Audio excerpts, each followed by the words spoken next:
question a été posée de savoir si l'Olympique de Marseille était le plus grand club français.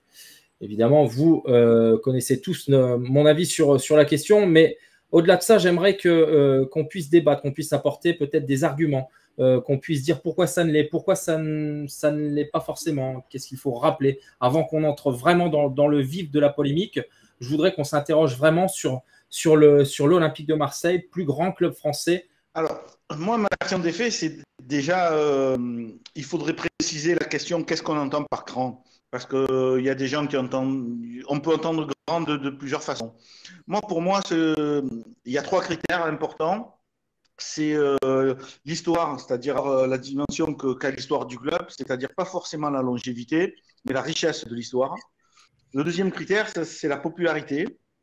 Et le troisième critère, c'est le palmarès. Pour moi, c'est les trois critères qui peuvent définir la grandeur d'un club, enfin, si on veut appeler ça la grandeur. Est-ce que tout le monde a les mêmes critères? Voilà, c'est pour ça qu'on peut avoir chacun des avis différents. Si on ne parle que de clubs de football, c'est évidemment l'OM, parce que je ne vois pas d'autres clubs plus populaires, d'autres clubs qui ont une histoire plus riche. Et après, au niveau du palmarès, ça peut se discuter. Bon, c'est pas l'OM qui a le plus de titres de champion, c'est pas l'OM qui a le plus de coupes. Bon, il y a cette Ligue des Champions que tout le monde met en avant, mais bon, je veux dire, ça suffit pas. Par exemple, en Italie, pour moi, c'est la Juventus le plus grand club, alors que c'est Milan AC qui a le plus de Coupes d'Europe. Voilà, donc c'est après chacun ses critères. Moi, pour moi, bien entendu, c'est l'OM le plus grand club en France, comme je disais tout à l'heure, de football, sur ces critères-là. Voilà. Après, est-ce que les gens sont d'accord sur ces critères? C'est la question. Justement, que la question a été posée suite aux propos d'Alexis Sanchez, qui a dit que l'OM était le plus grand club français, notamment pour être le seul à avoir remporté la Ligue des Champions. Alors, Mika, ton avis là-dessus? Est-ce que la Ligue des Champions elle seule, enfin le titre de la Ligue des Champions suffit justement à nous qualifier de plus grand club français? Non, c'est pas suffisant, mais moi je rejoins un peu tout ce qui a été dit jusque-là. C'est très difficile de répondre à cette question, quel est le plus grand club? Comparer déjà les époques, c'est compliqué. Est-ce qu'aujourd'hui on pourrait véritablement comparer Reims, Saint-Étienne, Marseille ou les Girondins à l'époque d'Alain Giresse? Les contextes étaient différents, la difficulté était différente, les championnats, les niveaux étaient différents. Donc sur toute une histoire, sur toute l'histoire du championnat de France, savoir lequel est le meilleur, c'est compliqué. Ensuite, effectivement, c'est une question de critères. Qu'est-ce qu'on considère? Est-ce qu'on considère les résultats, le palmarès, l'aura du club, tout ce qui a été dit par Gilles précédemment? Donc, si on part du principe que le plus grand, c'est celui qui aurait eu les résultats les plus élevés, à ce moment-là, effectivement, on peut considérer que l'OM est le plus grand club français.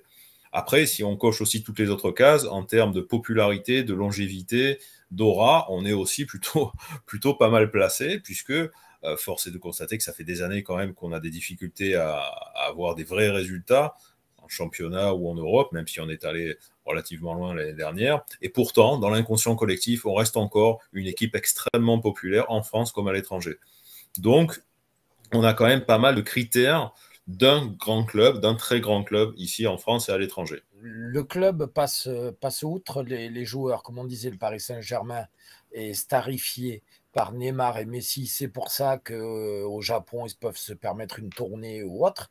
Nous, quel que soit le niveau de l'OM, que l'OM soit en Ligue 2 ou en Ligue 1, tu vas systématiquement battre les records d'audience TV, tu vas systématiquement battre les records d'influence dans le stade. Et je rappelle, rien que l'an dernier déjà, l'OM a battu tous les records d'audience chez Amazon, quels que soient les horaires déjà d'une, et nous avons eu la 6e affluence au niveau européen dans le stade, première affluence française. Donc, quels que soient les résultats de ton club, quels que soient les joueurs de ton club, sans avoir des Sanchez, même avant d'avoir des Sanchez ou autres, mais il y a aussi le palmarès qui s'étend sur une très longue histoire que vous avez pu rappeler, que ce soit la Coupe d'Europe, les différents championnats, les différentes Coupes de France. Déjà, sur une telle longévité, chacun a eu sa période. Certes, là, on est dans un creux au niveau des titres, mais on compense, malgré ça, par cette popularité, Gilles, tu vois. Moi, ce que je voulais rajouter aussi, c'est que quand la Deuxième Guerre mondiale est déclarée, donc en septembre 1939, l'OM est déjà le plus grand club français. En termes de palmarès, je parle à ce moment-là. Donc, ça date pas d'hier. Il y avait des clubs comme Saint-Etienne qui venaient d'être créés, Nantes n'était pas encore créé, Lyon n'existait pas. Voilà, donc c'est quand on parle sur la longévité, l'OM, c'est quand même, ils ont gagné des titres dans les années 20, dans les années 30, dans les années 40.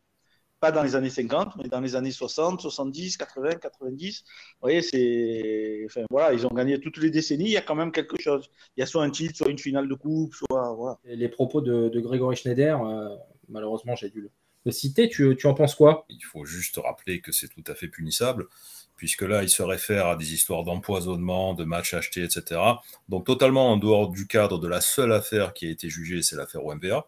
Tout le reste, pour l'instant, ce ne sont que des rumeurs et uniquement des rumeurs. Et ensuite, on a typiquement l'aigreur. Et là, je rejoins Gilles, une aigreur et une jalousie, mais qui vient assez souvent, toujours du même endroit, de la part de certains médias qui sont plutôt pro-parisiens, mais qu'on a pu aussi voir à une autre époque de la part de Jean-Michel Aulas. Je pense d'une jalousie de personnes qui voient que, malgré le fait que leur club de cœur enchaîne les résultats, ils n'arrivent toujours pas à avoir la popularité de ce que l'OM peut avoir, malgré tout ça. Et ça les rend haineux, ça les rend jaloux, parce qu'ils voient que, voilà, quand il y a des records d'audience, c'est souvent l'OM qui est programmé, même si leur club tient la première place du championnat, bah, ils passent après. Quand on parle de popularité, c'est souvent l'OM qui revient. Quand des joueurs étrangers viennent, ils ont souvent l'OM comme référence. Donc tout ça, ça le rend aigri. Mais effectivement, ça vient assez souvent et assez relativement du même endroit. Donc là, on parle de l'équipe 21, mais moi, pour le coup, Gilles n'a pas voulu citer son nom, je ne le citerai pas non plus. Je trouve que c'est même plus une émission sportive, finalement. C'est une émission satirique. Il faut la regarder au second degré ou plus la regarder du tout, puisque chaque fois que cette émission-là passe à l'antenne, on voit toujours les mêmes choses, c'est-à-dire des petits chroniqueurs mondains parisiens qui ricanent entre eux, qui cherchent la punchline, qui essayent de faire mal, de sortir des affaires. C'est un peu le voici de la presse sportive, c'est-à-dire qu'on va créer des événements là où il n'y en a pas, on va chercher à salir, on va chercher à faire mal, puis après ils rentrent chez eux, tout satisfaits de la saleté, de la merde, en gros, qu'ils ont sorti à l'antenne. Donc aujourd'hui, ces propos-là, 1, ils sont punissables, 2, ils sont complètement minables, et 3, ils sont complètement hors contexte aussi. C'est toujours la même époque qu'ils visent. On parle quand même de l'affaire, enfin de cette époque-là, de 93, ça fait 30 ans, et c'est toujours les mêmes arguments qui ressortent. Sur l'affaire en soi, si on prend encore une fois cet exemple de l'empoisonnement des joueurs à la mi-temps, de ce fameux match de Coupe d'Europe, on en parlait tout à l'heure en off. Donc on a un match de Coupe d'Europe avec un empoisonnement supposé des joueurs adverses à la mi-temps, qui reviennent en seconde mi-temps, qui sont donc incapables de jouer avec leurs pleins moyens. Donc Marseille gagne le match à cette époque-là. Est-ce qu'on imagine qu'en match de Coupe d'Europe, un président d'une équipe adverse qui verrait ses joueurs revenir sur le terrain, laminés, avec une gastro, en gros, hein, c'était ça, le jus d'orange frelaté qu'on leur avait servi, c'est ça l'histoire. Est-ce que ce président-là de l'équipe adverse n'irait pas déposer effectivement des réserves sur le match et essaierait de le gagner sur tapis vert en faisant des analyses, des prises de sang, en disant nos joueurs ont été empoisonnés, il s'est passé quelque chose en seconde mi-temps, ils n'étaient pas dans le retard de match. Il n'y a rien eu. Est-ce qu'on n'aurait pas malgré tout intérêt à serrer la vis envers certains médias qui, de manière répétée, nous salissent régulièrement, alors que ce soit en ressortant des vieilles affaires, ou en inventant des nouvelles, et c'est tout le temps de la part essentiellement du même média. Après, il y a ce qui peut être dit et il y a les opinions. On a le droit de dire, par exemple, je pense que l'OM n'est pas le plus grand club français pour telle ou telle raison.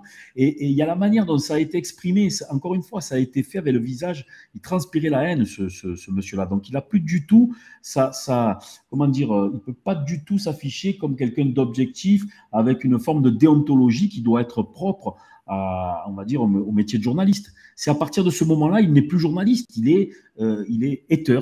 Pour moi, c'est un hater, voilà. C'est un troll, voire un hater.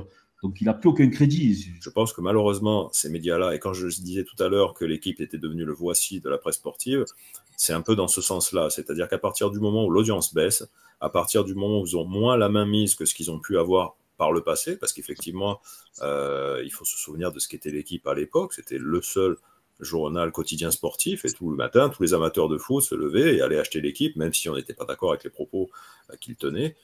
N'ayant moins d'impact médiatique, ayant moins d'audience, ayant moins de ventes, ils sont obligés de faire le buzz. Et de ce point de vue-là, finalement, ils ont réussi leur coup, parce que regarde, ça fait plusieurs jours qu'on parle beaucoup de cette affaire-là, ça a fait réagir beaucoup de monde, y compris Renaud Muselier, donc pas uniquement dans le microcosme de l'Olympique de Marseille.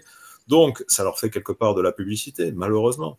Après, il y a le personnage Grégory Schneider qui, lui, effectivement, est un haineux du club, qui a un vrai problème avec ça, qui est dans l'excessivité. C'est épidermique. Dès qu'on parle de l'OM, on sent qu'il faut qu'il monte au créneau et qu'il crache son venin.